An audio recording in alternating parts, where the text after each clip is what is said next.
after the Pro League was dropped. But you and Kizza did stick around, and you're finally at a stage where this is where your career now, you can actually win something with it. Yeah, like I say, it's incredible. Like me and Kizza, we actually just play the game because we love it. We love the game. Yeah, we're so passionate about it.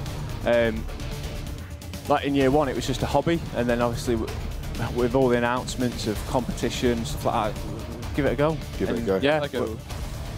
So we got Garage Cafeteria as the first bomb site here.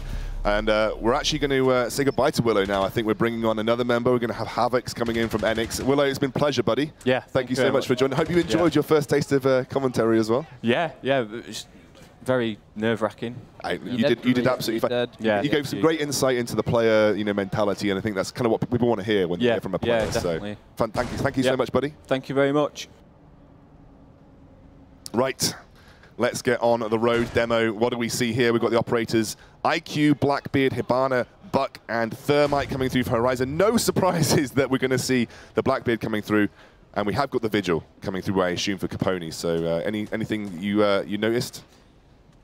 Nothing out of the ordinary for a Garage defense. You have the primary core control factors there. You have your Echo, you have your Smoke. Horizon, they've picked a pretty all-rounder setup. You have the Blackbeard coming in for a top floor because we know how dominant Nasher can be in that. IQ, I'd imagine fear of Pony on the Vigil. We know how well he did play, of course, inside Consulate. Also, they have brought their hard breach potential with Hibana and Thermite, always good just for any bomb site to pick both, and as well as the hard, or the soft destruction in the form of a Buck. So nothing out of the ordinary at this stage, but we'll see if they can execute that. And they, first of all, they have to deal with this man, Pony, on the Vigil, who we talked to Wello. He said that this was the main man who caused so many problems. Absolutely, and he has got the IQ to go up against this time round for Horizon. We'll have to see how much roam he can get out here. Things have been a bit slow, though. They seem to have learnt their lesson from that first game. Going to welcome Havix to the desk now. We're going to bring him in from Enix. How are you doing, buddy? Wait. Oh, guess is in. Oh, you're live now. You can talk. Am I live? You're live now, yeah. There he is. Brilliant. Yeah, I'm good. You good? You feeling ready for the final? Looking forward to it. Absolutely. So talking to Willow a little bit about, these kind of situations, and Radix almost very nearly reverse swept there. You guys didn't have that much of an issue when you were taking on Horizon, but this was the map that you did kind of struggle with them. They had that Blackbeard second floor control. Do you think they can take it from Radix? I think Horizon are very good on Consulate. They shut us down on it really well. So it'll be interesting to see what they do against Radix on it. At this stage, the Garage has been opened up by Horizon. Nasher is going to start working with this Blackbeard, playing very up front, a very aggressive Blackbeard player again. He can challenge these different angles because that shield will help him in these circumstances. Also, Radix, they did lose one member. That's going to be the Smoke out of the way, but Pony is going to start working, going for a cheeky impact here, but just gets shut down from Joker. Another kill also comes out as IQ does get herself a kill, and then trade out straight away. Another trade out, great shot from Quake, but eventually does also get trade out. Last minute will be Pat on the top floor. Diffuser has been planted as well, so he has to go for this retake by himself, but it's not looking likely. No, he's going to go downstairs now. Pat, 1 versus 3, all the angles already starting to be covered here from Horizon. It'll be very, very hard for him to do so. He's going to peek around the corner, walk straight into 2max, and 2max cleans up for the first round from Horizon. And this is them on the board once more. It looks like it's going to be a close competition. Havix, you played really well yesterday. You had a pretty incredible semi-final. You had high kills, in almost every situation. As a team, do you need someone to step up to the plate like yourself to give the team that kind of boost? Or was Enix just feeling really confident anyway? We were just really confident in our own abilities. Yeah. Everyone boasts about Madman, how he carries us, but everyone in the team can frag, can frag and do the job that needs to be done, so it always helps. Absolutely, it's great when everybody in the team steps up to the table. Let's have a look here. Horizon going to run with the Vigil, and no IQ coming out from Radix. In fact, Radix have kept a pretty similar strategy when it comes to their offensive play, always running with that Sledge. And we've seen a lot of Sledge picks over Buck in some scenario, especially Radix favoring Sledge over Buck. Any sort of insight why that could be, Havix? At the minute, Buck's got this sort of glitch where you can't... it takes a while to shoot, yeah. So when you change to it, So I think that's probably the main reason why people are picking Sledge over Buck at the minute. Yeah, so you keep the soft breach a little bit, yes, but you don't have the bug of when you switch between Skeleton Key and actually shooting. So Radix definitely favouring that. We've seen a bit of Buck, though. People are still kind of bringing him to the table here and there. But right now, Radix still favouring the Sledge in almost every scenario. Horizon will be taking this downstairs at defense as well. Still on the fritz to see if we will see a mid floor, which I would love to see. I still think that Consulate is viable. All 3 bomb sites are completely defendable in their own different ways, of course. Pony looking to push in from this admin area, so Radix looking to clear top down, clear out any roamers. They do, of course, have to go through 2 mass on this vigil. No spawn peaks in Consulate. we did do to you guys, Enix, yesterday. So what do you think about going like 2 mass doing spawn peak? Do you think it's stupid in such a high stake game? It can work out for you really well if it works, but it also can go against you, so it's a risk you got to take, and unfortunately it didn't pay off for him yesterday, and it worked in our favour. So. It looks like now that he's slowed down, that's been better for Horizon. When 2mass slows his game down a little bit, they seem to be playing better. They're playing better, he's playing better, everybody seems to be on sort of better form as he doesn't manage to get that. He's one of their key players, so yeah, if he performs as well with Nasher, they've got a very good chance. Capone gets the first frag though, and that goes on to 2mass, I believe. So that is the Vigil down. They don't have to worry about the kind of the droning. Oh, actually, Capone just misses the shot. They don't actually get the clutch shot onto him as he moves past that staircase, and he's going to try and peek around the corner, holding the angles, both players. Capone gets tagged, moves back, doesn't want to take that risk, gets out. Tony has done his job as that main slayer for Radix. They cleared out the rumors. This does allow at least 1 minute 30 to start working on these drop patches, get the sledge in, get all this destructibility action at the same time. Melons, and I believe also then the Thatcher will be located beside that big garage, ready to go for this main push, this plant, of course, beside the white van.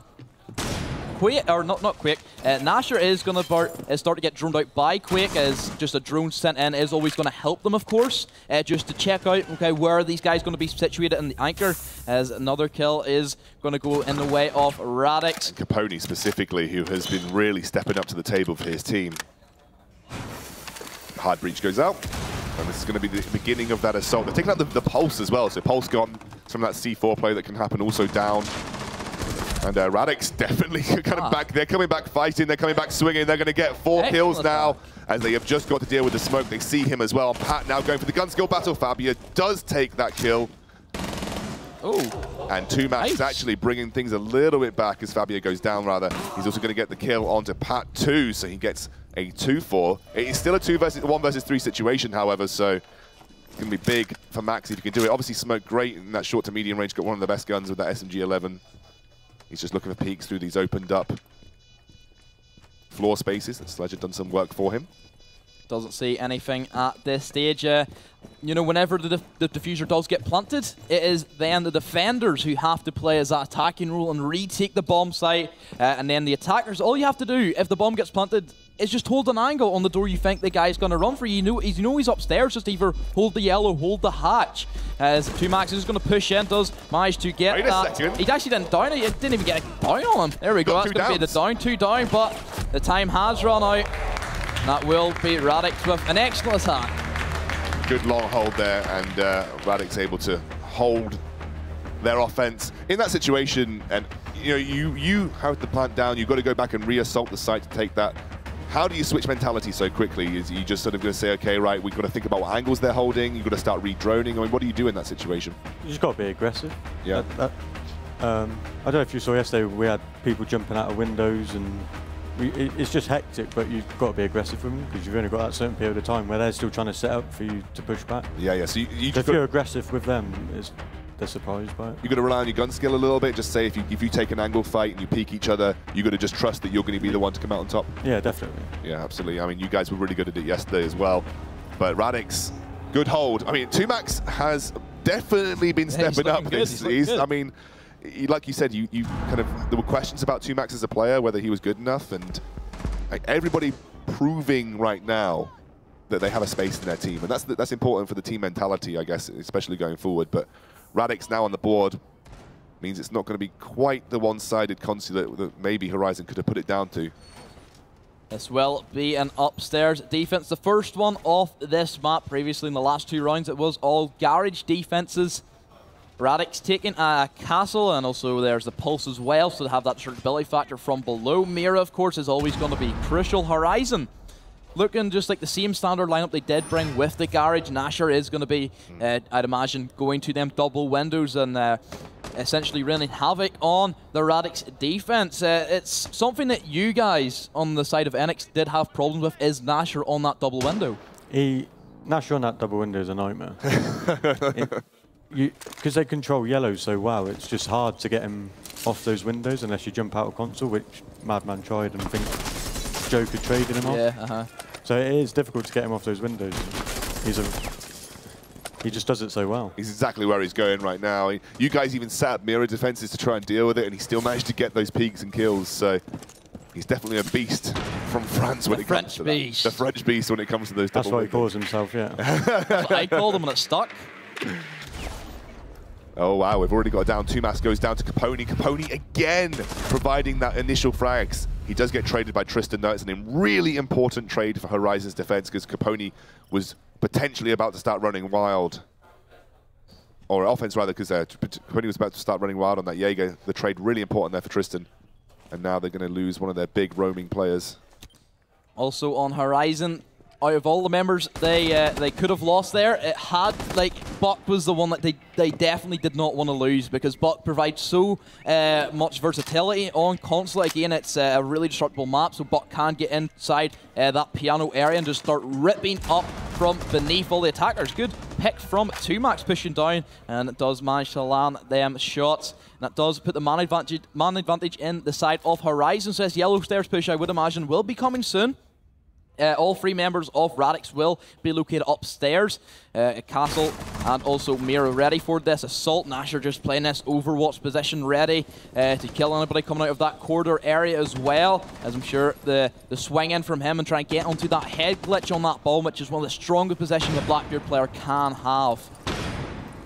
He is still just using that windows long. I mean, Nasher has been so good at finding those very acute angles, getting those kills, and honestly, his reaction speed has been excellent. He's going to start to open things up here, try and find some people just hiding behind that destructible wall on the other side. Hibana Pellet's going to go through. Joker's going to start to begin this assault with the last 40 seconds, as there's still that covering fire coming out from Nasher on this side, providing a nuisance.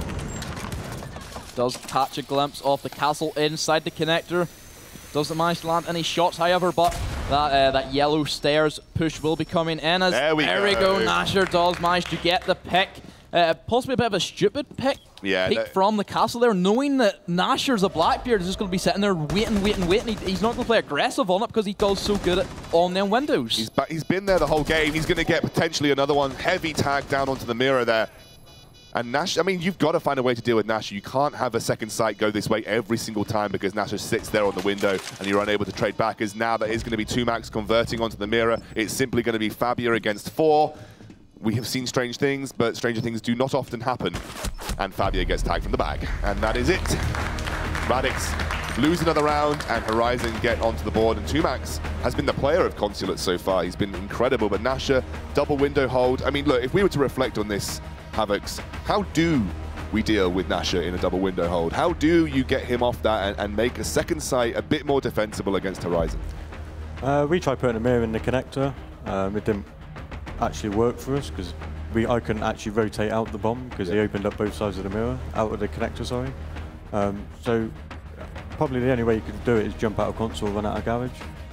Because they hold yellow so well. Could you full defense connector, or is that too much? Well, another option you could do is, because we know Nasher likes to not only just control that connector room with that mirror window, even if it is still in there, but he also controls then that little desk area and also the long corridor. So possibly a castle barricade on that main double doorway could help them a lot in that circumstance, of course, because that's just going to limit his sightlines, of course. And also then having the castle barricade allows somebody to then sit inside that desk area and defend yellow, which is the main area that Horizon do push. Radix, they don't run Blackbeard. They don't do the same strategy here. They're not comfortable with that window hold. They're going to go with another kind of heavy well, something similar they're running the entire time, basically, with the sledge coming through. They're actually going to run IQ to deal with a Vigil or a Pulse. Pulse is there, so at least it'll get some efficacy. Also can do well against Valkyrie as well, so the IQ going to get some value here for Radix. Going to have the Thermite, the Thatcher, the Hibana as well, so they're going to have some hard entry coming to the table. Where do you think they're going to plan this? Because then they won't do the same strategy as Horizon demo. So what do you think Radix do? It's different here to assault the second floor site. Well, straight away we see that will be an admin take as they have spawned over towards that admin side of the building, and also having then that availability of an admin push does it means you have to take a room before you can push, because looking at then the double window and then the yellow stairs, you're not physically having to push roamers out of that room. You just have to clear a way through basically the bomb site. Having then this admin take, it's a lot more stable because it's not as close range quarters. You know, yellow stairs, 1C4, 1 smoke grenade completely shut you down from that push. So then having this admin take gives you a lot more versatility. Again, you have different options that you can push for. Also leave Spiral as an option where you can send guys going up there trying to kill some of these anchor positions inside that long corridor as well. Pony is just going to start working his way through. I'm sure the swing-in will come in momentarily. As a minute down already, and we've seen Radix not get into the building so far. Yeah, this is good time wasting coming up from Horizon, and Radix not making any crazy moves through as Pat trying to buy some time. Just going to quick a grenade and throw it through.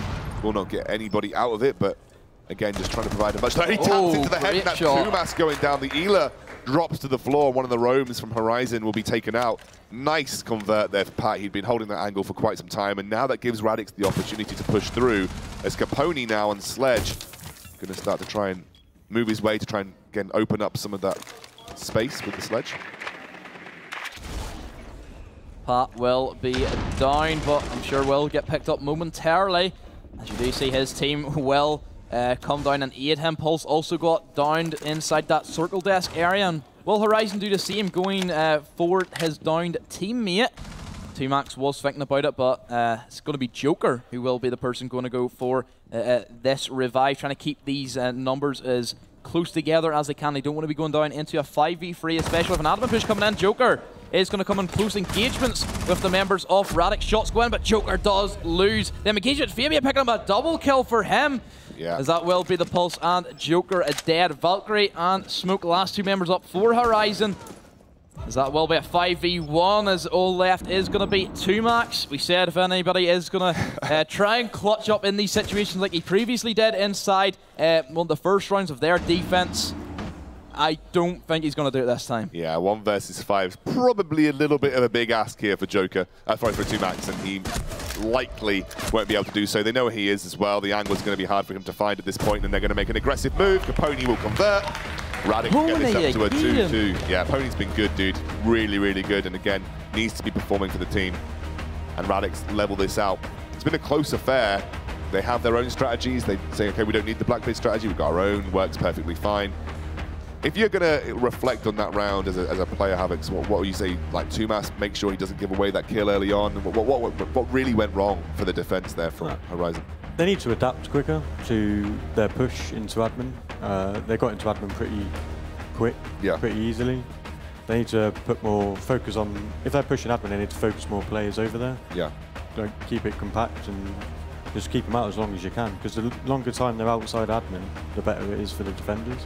Yeah, because that's the way like Consulate works. You're either going to go for the B push up the double window and the yellow stairs, or you then try and take the A approach with the admin take. So once you know that a team's going to push from that one way, then put all your resources in and start trying to defend the way that attackers are going to try and push in. So possibly a mirror window could have been brought and stuck that inside admin, because that's a great mirror window to shut down them swing-ins. But then, of course, you have to be careful of the break window. But we know that you guys do like to go for them aggressive jump outs all the way around and kill guys repelling on the break window, which is another option that teams can go for, of course. Radix are yet to run a mirror, by the way. Yeah, that's surprising as well. Radix have not yet. What do you make of that, Havix? Because mirror seems so strong in almost every defensive scenario. Mirror is very strong. Personally, we bring her. Yeah.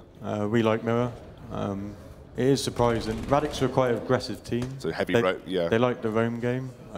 They have got amazing shots on them on the roam game. I think that's what's helped them so much, because they take the aggressive operators, which then are easier to use than the lesser support operators. Sure. And they almost go for the triple roam here with the Ela, the Vigil, and the Jaeger to an extent. So, yeah, like you said, more aggressive play, more about searching and killing the attackers rather than trying to wait for the attackers to come to them and find those angles. So it's just interesting how different the playstyle is from all the teams. Like, you guys have really solid defense. You've got great anchors, yourself being one of those great anchors who can sort of really hold the team down in the defensive strategies. But Radix like to be aggressive. They like to rely on their gun skill. And it kind of works out for them for the most part. It seems to catch one up off guard, especially in the early rounds.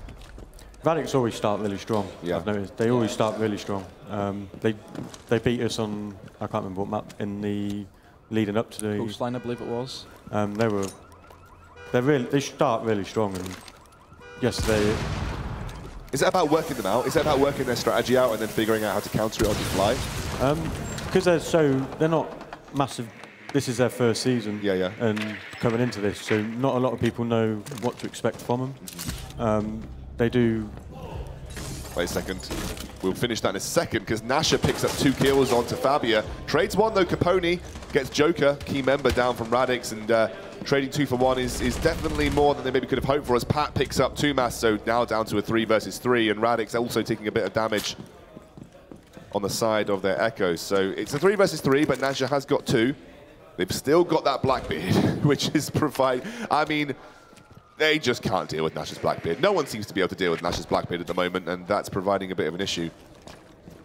Yeah, Nasher has been performing extremely strong, not just today, but also yesterday. He was a real problem for Enix. Horizon, that is going to be, actually going to say they could have a push here of Tristan going for the plant and the cover, but that's not going to be the case, as that's going to be the quick swing around from the Ela. Does leave it in a 2 versus 3 Tristan. They're basically, like, both these guys are basically located by themselves. Nasher pushing from one way, Tristan going from another. Ectotron's also going to go out. Tristan misses his shots, and Pony does punish him. Nasher left inside a 2 versus 1. Pony right beside that ban, and a quick peek is going to secure the round for Radix. So you were saying about Radix Havocs that you can't really work them out because it's their first season. Do you think that is just part of the element of surprise that they have? Like, they have kind of unique tactics that you're not used to playing against? I just play against them in ranked now and then, but you don't. As a team, they're really strong. Team capture, really strong. They bring something else. They're really aggressive. Enix, we were a really aggressive team, but we decided to slow it down a bit and just play a bit more passive. But Radix proves that aggressive still work. Does work. Yeah, absolutely. And it's impressive to see them do so well on the back of it as well. Radix now 3-2. They're going to have the offense coming through, no surprise, running with the sledge once more. They love bringing that sledge. They're going to bring the IQ2 also.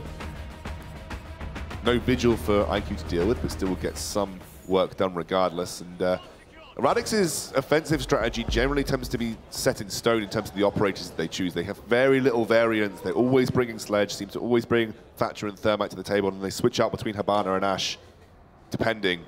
But it's a very solid operator strategy that they bring to the table. Demo, I mean, like, is it because they can be so flexible with this set of operators, or is it because, you know, they just have their patterns? Possibly you could substitute for a Buck, of course, or again a soft destructible, even though they still do have sledge. But Pony doesn't really use his sledge to like the full of his advantage. You know, typically we see him more as a fragging operator on sledge, playing aggressive. Whereas typically, you know, if you want to have then them soft destructibility such as sledge, such as Buck, I would play them more as a passive role because they're so useful. You know, if you lose your Buck or your sledge early on, you don't have then that destructibility factor. It does come back to hurt you in the later stages of the round. Yeah, and that's part of the reason why one-ups, if they often ran Buck and Sledge together, if they lose one, they still have that same with running for my Habana. Yeah, absolutely. And it's now Capone just looking for, again, not being contested here, just looking for some kind of window angles coming through. Gonna head in straight away, sees nobody's there, feels happy to start to move in. Seems to me that Pony is playing like the way he did yesterday, where he's running solo. He has the confidence, you know, he has the wind behind the sails ready to just obliterate anybody that he wants to come in contact with. He's just get the drones are just going to be sent in. That's one thing that every team, I would say, you know, Radix, Horizon, NX, and also One Up, they're all very strong droners. There hasn't been any sloppy misplays of, you know, drones compared to what we have seen in the online seasons, you know. I think we have seen a couple of droning errors, but no really big ones as of apparently. Yeah, only 6 for Havoc, only 6 for the mistakes. Only 6 training mistakes from Havoc. Now, what can I say? Oh, goodness. So second floor, pretty firmly in Radix's control now. Came in through admin, they cleared out top, and now going to start to make their way down. Horizon, slow again. This is kind of what, you know, they need on defense. They're giving nothing away. Happy to play this slow. 2 maps not dying early is a great thing for Horizon in general, because again, like Havoc said, one of their key players. And if you don't give away a silly kill, he can often have huge impact in the mid to late game. With 1 minute to go, though, we're going to start to see destructibility open up. We're going to start to see angles. A great angle from Capone as he picks up onto 2mas. And just as I said, 2mas is not dying, 2mas gets picked off. Caster's Curse, I suppose, another angle being picked up here, but Capone doesn't quite see. He actually reloads on top of the angle and gets absolutely slaughtered, but doesn't actually go down. I think it was lucky for Capone there, really lucky, but maybe a bit careless with opening up and standing on top of that angle without actually paying attention to it.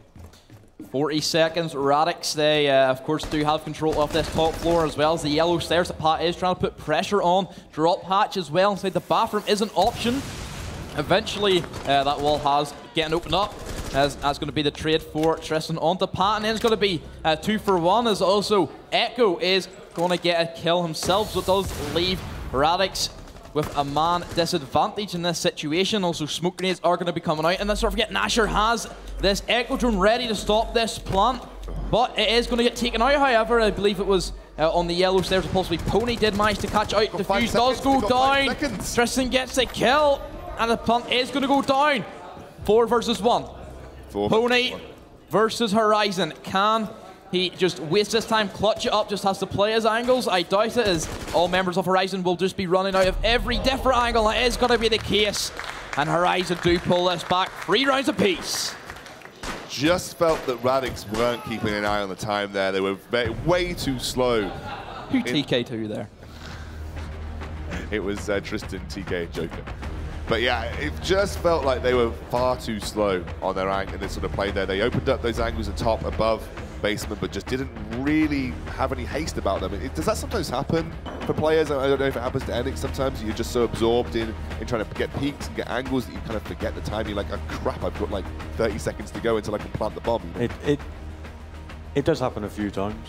You could get drawn in to doing one thing and then you actually forget about the time, and then next minute, you know, you got 30 seconds left, and you're like, oh my god, we got to I think we've seen that from the cafe map earlier. I think there's a perfect example where we thought Horizon had a great attack, and all of a sudden 6 seconds left and they didn't plant the bomb. It was a quite hectic round, and that just does show that sometimes you do get carried away doing different things, as you did say, Havoc. You know, you could be focusing on trying to get, like, you know, a room out of reading room, for example. You know, a lot of different things could draw your attention from actually getting into the objective. I think it happened yesterday on Clubhouse when we were playing Horizon, when it was like 10 kills in 30 seconds or so. Yeah. Oh, yeah, nobody died with 30 seconds. That was like the first one of the first maps. Was it Skyscraper? No, it was Clubhouse. Was it Clubhouse? Okay. Everybody just dropped hatches. Everyone just literally died in the last sort of 30 seconds of the round. But you know, as an attacking team, do you sometimes feel like you look at the clock and you're like, okay, we actually don't have as much time as I thought we did. We've got to make a rush here. And does that sometimes leave you to be a bit sloppy on the angles, and that can prove a bit of an issue? We just try to use the time we have and get into where we need to be. Yeah, I guess that's a defensive strategy though, right? You waste time for that specific. Oh yeah, wedefinitely, yeah. And that's probably, we're talking to Willow about why we've seen some more Legion. He says, well, actually we love the way that Legion can slow the pace of the game. Legion's a very strong operator. She slows the attack down really well. You just actually stop the plant if you put it in the right spot. Yeah. Legion's very strong to use. Radix now running with the Mira, the Castle, the Bandit, the Vigil, the Pulse and the Jaeger. And we are seeing Buck come through from Horizon again. So Ash taken very low though, and Tristan actually gets the kill onto Capone. Big hit. Big hit, because Capone going down means a very valuable roamer from Radix is now into the floor. And Horizon, while Tristan did take a bit of damage, but they converted that kill, and that's really important for Horizon here as they actually take down Mira as well. Nasher. Something went wrong, and Nasher again on this second floor. Someone needs to figure out how to deal with him, because you just can't let him do this and control this room so easily by himself. Interestingly enough, Radix, they brought the mirror, but they didn't put a mirror inside the connector looking out towards that double window. Oh, there we go. Great run out. That's a very uncommon run out we don't see a lot, but it did manage to stop him, but equally then you do get detected, which is the main downfall of going for that run out, so it was easy retrade for anybody on that yellow stairs, of course. Last two members up are going to be Pat and also Quake, the two American operators, both running the UMP-45, very hard-hitting SMGs, but with the man advantage that Horizon does have, and plus they have a minute, so they have plenty of time to figure out where these last two guys are, and then can start pushing in for the beachhead push. They've downed their own teammates as well because a lot of them were low. Actually, Quake gets a pick onto Tumas, who was just res by his team. They downed him and then resed him to get him back up to 50. And now Horizon in a 2 versus 3 with one very low Ash operator who's probably about one hit from death. They're going to peek the corner here. Can Pat do the work? Oh no, he doesn't quite see him, and that is a good pickup for Tristan, who's been very good this round from Horizon. They actually get another one of 2max, picks up Quake, and Horizon will now take another round. This has been so close. I mean, we were expecting a close third, fourth place match. We maybe weren't expecting it to be this close. We thought Radix would be moderately comfortable, but Horizon are definitely giving them a run for their money, and now they have map point. I could certainly see this going to that 11th round. It wouldn't be a shocker if it did manage to go that distance. You're right, 2 overtime rounds in a row. Yeah. Again, Havoc, you went to overtime against Horizon, and we said that you guys did look pretty nervous going into that, because it's something that we don't typically see from you, is, you know, that overtime, because your victories are so clean cut, you know, 5-0s, 5-1s. I think that's second or third time we've been taken to overtime in the Prem, so it was... When we went 3-1 down, I was like, come on guys, we need to focus up here, because they shocked us, like how they played on Consulate, and they're doing it now against Radix. They are a strong team on Consulate. Radix are actually going to bring Blackbeard. they've had enough of Horizon's Blackbeard on the second floor double window. They're going to bring their own to the table. They're going to bring Zafir and also going to bring the Ying 2, as well as Twitch. So... interesting change-up, because Radix have run with the same offensive strategy pretty much throughout all of their rounds so far, and they've changed things up now because they haven't really got any hard entry here. It'll be interesting to see where they push. Firstly, they don't have any hard breach potential with Thermite or Habana, which is always a bit of a worry. You know, if you don't want to take the Thermite, at least take Habana, because she has such a useful operator, free speed, great guns, great gadget, flashbangs or a Claymore, you know, you can't really get better than that. It's going to be an admin push, it seems to be. It does work because, again, destructibility on console, especially for reinforcements, it doesn't come into play too often, because typically doorways and corridors is the main way to push Consulate, because it is just like a really big chokehold and a lot of anchor positions that really do excel. They're going to take admin, and again, no resistance coming out from Horizon. Like you said, Havoc's, that's a main worry for them, just giving up admin so easily, and especially whenever Horizon, they know that this is where Radix pushed from last time. Yeah, they need to adapt quicker to it, so they've just let them have admin. And you can't just let them walk into admin like that. Nice. They've got 2 minutes left and they're already on the top floor. Yeah. It's not the best situation for... defense, you know, like it's fine enough if you're defending basement or whatever, you don't really care, but second floor defense, you just let them have admin like that. It's such a beachhead, right? Like you can use that position to move in, and especially if Blackbeard's controlling the other side, you've got people coming in through admin and Blackbeard controlling the other side, you're getting pincered between two forms of attack, and it's a great position to be in, although you can see here Fabia trying to get something through the walls. He's not doing the same thing as Nasha. He's actually in the building, not controlling those walls. 2max does have gas canisters available just to slow the round down, but at minute 30, and you're starting to throw your gas canisters, this is where then not having that resistance in admin to slow down the approach from Radix is starting to hurt Horizon. A nice angle though from Joker, having that soft wall being opened up, and it gives a nice deep angle onto that main running door beside the meeting room. But still, this Blackbeard playing by Fabia is going to be the main issue. However, Tumas on the Valkyrie does manage to get a kill for his team and does put them in an advantage. So that's going to be 2 kills on the side of Tumas with a C4, and them close range situations does work well. Candela devices also do get sent in, but somehow Tumas has managed to stay his ground, and also Fabia on the Blackbeard is also going to get down. Oh, this is bad. It's just looking really good for Horizon. It's now Melons versus 5. Feels like this is going to be Horizon clinching a map here. He's trying his best. He gets 1 kill there, takes 25% damage, but does not have a lot of time to work with. The angle's being held nicely. And here comes Melons. What can he do? Tries to get 1, takes a bit of damage in return, trying to hold every single angle at the same time. This is too difficult for him. But wait a second, that was a team kill. A team kill and a down now for Melons. This actually opens up opportunities for him. He hasn't got much time to work with. 15 seconds. He's got to be quick. Got to make a move. Nash is trying to use that pulse to try and spot him out, make sure he's got the indication. He's maybe going to go for a C4 kill here as he's got 1 in his bag. There we go, as Joker picks up the kill, the Horizon takes the map, and we're going to be equal in map points now. Big, big win for Horizon, because that puts them on the board.